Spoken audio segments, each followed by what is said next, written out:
अस्सलाम वालेकुम। मोहम्मद अज़हर सिद्दीक़ अपने प्रोग्राम पॉलिटिकल डायरीज़ के साथ हाज़िर खिदमत है। 7 अगस्त 2025 और इलेक्शन कमीशन का किरदार अब बड़ी आसानी से सामने आना शुरू हो गया है और अदालतों का रूल बहुत आम है। इस बारे में मैं बताता चलूँ मैं आपको, यानी इलेक्शन कमीशन को मेरिट कोई सिखा सकता है या इलेक्शन कमीशन के किरदार को पूरी तरह नंगा को कर सकता है तो वो अदालतें हैं। और अदालतें अगर मेरिट पे काम करें तो ये कोई मुश्किल काम नहीं है। अब तो जो इतनी एविडेंसेस और इतना कुछ रिकॉर्ड पे आ चुका हुआ है तो इस वक्त जुल्म के ख़िलाफ़ अदलिया खामोश है और ओवरसीज़ पाकिस्तानियों को पकड़ना मुश्किल काम है। लेकिन 26 नवंबर के इस्तग़ासे के ऊपर बहुत से सवाल उठ रहे हैं और बहुत सी बातें भी हो रही हैं। लेकिन सबसे पहले ज़रा नाहली केस में आपको पता है पेशावर हाई कोर्ट का उमर अयूब और शिबली इफराज के ख़िलाफ़ मज़ीद कार्रवाई रोकने का हुक्म इम्तना जारी कर दिया। इलेक्शन कमीशन को दरख्वास्तदारों के खिलाफ मज़ीद कार्रवाई से रोकते हुए कि 5 अगस्त को जारी होने वाले नाअहली के नोटिफिकेशन पर मज़ीद कार्रवाई ना की जाए। और ये 20 अगस्त के लिए नोटिस जारी किया और 20 अगस्त को बुला लिया। और अगर 20 अगस्त को ये खारिज कर दें तो ऑटोमेटिकली आप वहीं के वहीं। यहाँ इंटरप्रिटेशन, लार्जर इंटरप्रिटेशन की बात है कि इलेक्शन कमीशन अपने तय तो ये कर नहीं सकता ना, यानी ऑटोमेटिक डिस्क्वालिफिकेशन तो है नहीं। है पूरा प्रोसीजर दिया है मैंने, पूरी तफसील से दिया था। आर्टिकल 63(2) के तहत मैंने आपको बारहा ये बात बताई थी कि आर्टिकल 63 सब आर्टिकल 2 के तहत मैंने बड़ी वजाहत के साथ आपको ये चीज़ बताई थी कि तरीक़ाकार क्या दिया हो और उस तरीक़ाकार के मुताबिक चलना, ये भी मैंने समझाया था। और मैंने मोहम्मद अज़हर सिद्दीक़, यूसुफ रज़ा गिलानी की नाअहली वाला केस जो तौहीन अदालत है उसमें ये प्रिंसिपल तय हुए थे कि इलेक्शन कमीशन, यानी हमने इस तरह की कई नाअहलियों का इलेक्शन कमीशन बताया ना, इससे पहले कितने के केसेस हैं, तादाद कितनी है, कितने लोगों ने कहा और कितने लोगों को फ़ौरन एक्शन लिया, माजी में बता दे चलें। हत्ता कि मैं तो रेफरेंस तक भेजे हुए हैं, मैंने तो स्पीकर तक रेफरेंस भेजे हुए हैं और स्पीकर ने वो रेफरेंस ही आगे नहीं फॉरवर्ड किए, यानी एडमिटेड चीज़ों को सामने। ये हमीदा मिर्ज़ा के दौर की बात है जब यूसुफ गिलानी नाअहल हुए थे तो नहीं भेजा था रेफरेंस उन्होंने। और फिर अल्टीमेटली सुप्रीम कोर्ट ने मैटर टेकअप किया। जस्टिस इफ्तिखार चौधरी साहब थे चीफ जस्टिस उस वक्त ये मैटर टेकअप हुआ। बड़ी लंबी चौड़ी बहस हुई थी हमारी उस वक्त, मुझे याद है अच्छी तरह से। AK डोगर साहब भी हयात थे उस वक्त हम ज़रा खुल के खेला करते थे। लेकिन इस वक्त की अदालतें तो है ना, वो तो माजरत के साथ कंप्रोमाइज़ का लफ्ज़ कहें या जो मर्ज़ी आप कहना चाहें, इन बुनियादी हकूक़ और बाकी मामलों को एक्टिव उस तरह नहीं है, जुडिशल एक्टिविज़म नहीं हो रही।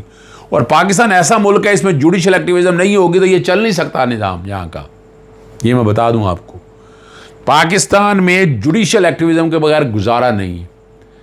बाकी ख्वाजा आसिफ इसहाक़ आपके सामने जो कहानियाँ बता चुके हैं आप वहाँ से समझ सकते हैं। तो मैं वापस आता हूँ अपनी उसी बात पे। पेशावर हाई कोर्ट ने 28 जुलाई को इलेक्शन कमीशन की जानिब से अपोजिशन लीडर उमर अयूब को असासाजात ज़ाहिर ना करने का नोटिस भेजने के केस में जो है ना इलेक्शन कमीशन को कार्रवाई से रोक दिया है। और इंटरम फैसला है। लाहौर हाई कोर्ट में अभी आपके सामने लागी कोई नहीं रहा।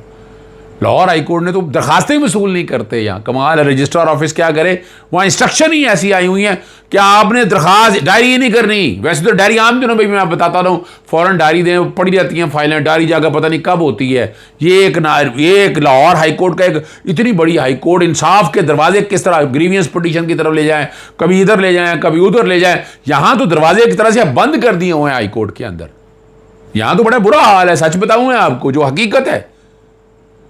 किसी दिन आ जाएं और आगे मीडिया इकट्ठा खड़ा हो, वहां जाके देखिए ना जरा क्या हाल हो रहा होता है वहां पर। लोग किस तरह बिलक रहे होते हैं, लोग क्या परेशान है, किस तरह से केसेस लगते नहीं हैं।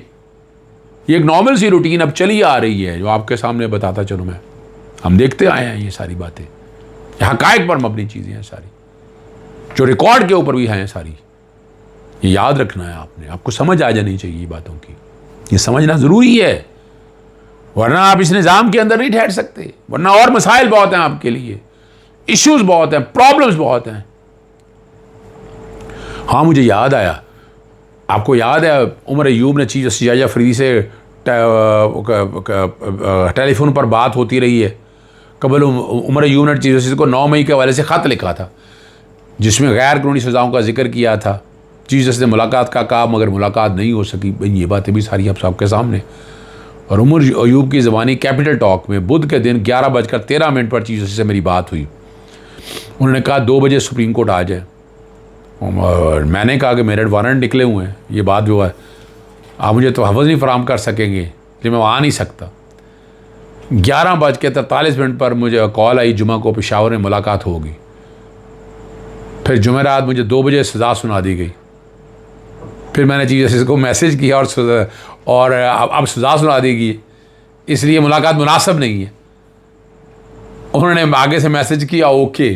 यानी आप देख लें ज़रा, आप यानी ये कहानी बड़ी कुछ सामने है। कहानी आपके सामने ज़रा वजाहत के साथ आ रही है। कहानी में कोई ट्विस्ट नहीं है, कहानी में कोई आगे पीछे चीज़ें नहीं है, कहानी में इधर से उधर की चीज़ें कोई नहीं है। हर चीज़ वाज़ेह है, हर चीज़ सामने है आपके, और हर चीज़ को आपको फेस करना है। ये यहाँ रहकर समझना है आपको। ये निज़ाम तो दोगला निज़ाम है। निज़ाम का क्या हाल है यहाँ पर। निज़ाम तो निज़ाम दीन की बातें होती हैं, और यहाँ बारहा मैं जिक्र करता हूँ कि यहाँ हालत क्या है। कल प्रॉपर्टी हैं जो है, आज जो प्रॉपर्टी हैं मलिक रियाज साहब की सेल ऑक्शन होने जा रही हैं।